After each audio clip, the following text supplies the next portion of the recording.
రిజర్వేషన్లు వెంటనే సాధిద్దాం 42% రిజర్వేషన్లు వెంటనే జై బీసీ మనమెంతో జై బీసీ బీసీల ఐక్యత జై బీసీ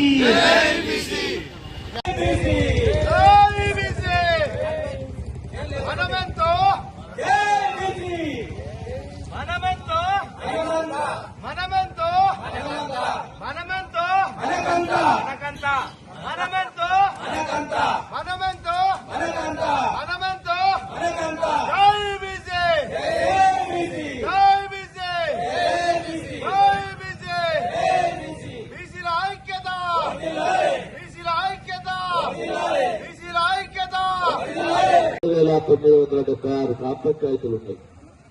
అందులో 25% బీసీలకి 42% బీసీలకు ఇస్తే 5,000 చిల్లర గ్రామ పంచాయతీలు వస్తున్నాయి.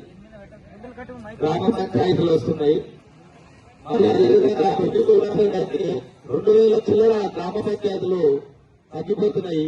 అవన్నీ బీసీ కులాలు బీసీ బిడ్డలు అందరూ కూడా ఇవన్నీ ఒక దృష్టిలో పెట్టుకుని ఈ ఉద్యమాన్ని ఉధృతం చేయాలని కోరుకుంటూ ఈ అవకాశం ఇచ్చిన పెద్దలందరూ కూడా మరొకసారి ధన్యవాదాలు తెలియజేసుకుంటూ ఈ ఉపన్యాసాన్ని ముగిస్తున్నాను. జై బీసీ.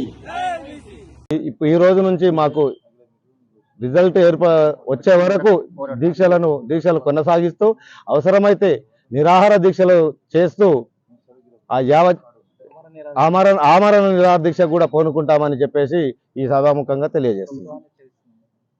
ప్రభుత్వానికి కూడా హెచ్చరికలు జారీ చేస్తున్నాము. ఒకవేళ బీసీలు ఉన్న రోజు ఏం చేస్తలేరు అని సందేశం మాకు ఉన్నది. వాళ్ళు ఎవరు అడుగుతలేరు, మీరు ఎందుకు ఇస్తున్నారని ఎవరన్నా ప్రోత్సహించి చేసిన దీంట్లో ఎన్నో కుట్రలు కుతంత్రాలతో కూడుకున్నటువంటి వ్యవస్థ ఉంటుంది. రాజకీయం అంటేనే కుట్రలు కుతంత్రాలు. కానీ అటువంటి వాటికి బీసీలు తలొగ్గకుండా తన వంతు సాయంగా రావాలని మరి ఒక్కసారి కోరుకుంటున్నాను. ఈరోజు బీసీ 42% బీసీ రిజర్వేషన్ల సాధన సమితి ఆధ్వర్యం లోపల రిలే నిరాహార దీక్ష చేయడం జరిగింది కనుక దీనికి వివిధ కుల సోదరులు బీసీ సోదరులు అందరూ వచ్చి స్వాగతం పలికినందుకు ధన్యవాదాలు.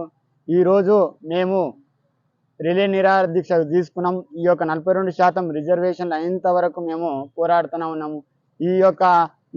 ఈ రోజుతోని రిలే నిరాహార దీక్షలు ప్రారంభమైనవి. ఒకవేళ ఇవ్వని చెడల మన అమరణ నిరాహార దీక్ష కూడా పూనుకోవడానికి రెడీ ఉన్నాము. ఎందుకంటే మన హక్కులు ఉన్నాయి కాబట్టి ఈ ఛాన్స్ మళ్ళీ రాదు కాబట్టి గత ప్రభుత్వాన్ని మెడల్ వంచైనా సరే 42% రిజర్వేషన్లు సాధించుకుంటామని తెలియజేస్తూ మనం చేసుకోవాలి. ఈరోజు రంగారెడ్డి జిల్లా షాబాద్ మండల్లో ఈ దీక్ష ముఖ్య ఉద్దేశం ఏంటంటే 42% బీసీ రిజర్వేషన్ల పోరాట సమితి తరపున ఆధ్వర్యంలో మేము 42% రిజర్వేషన్ ఖచ్చితంగా అమలయ్యేదాకా నిరాహార దీక్ష కొనసాగిస్తాము. దానికి ముఖ్య కారణం ఏంటంటే చాలామంది ఏమంటున్నారు, ఇప్పుడు ప్రభుత్వ పెద్దలు కానీ 50% రిజర్వేషన్ మించి ఉండకూడదని అంటారు. 50% రిజర్వేషన్ మించి ఉండకూడదు అంటే ఈడబ్ల్యూఎస్ రిజర్వేషన్ 10% ఎట్లు ఇచ్చారు?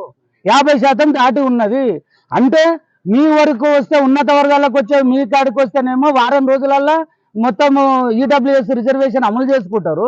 బీసీ రిజర్వేషన్లకు వచ్చే వరకే కొన్ని పెడతారా? మీరే ఇచ్చినట్టు ఇచ్చి ఎంతకు జరుగుతున్నారు.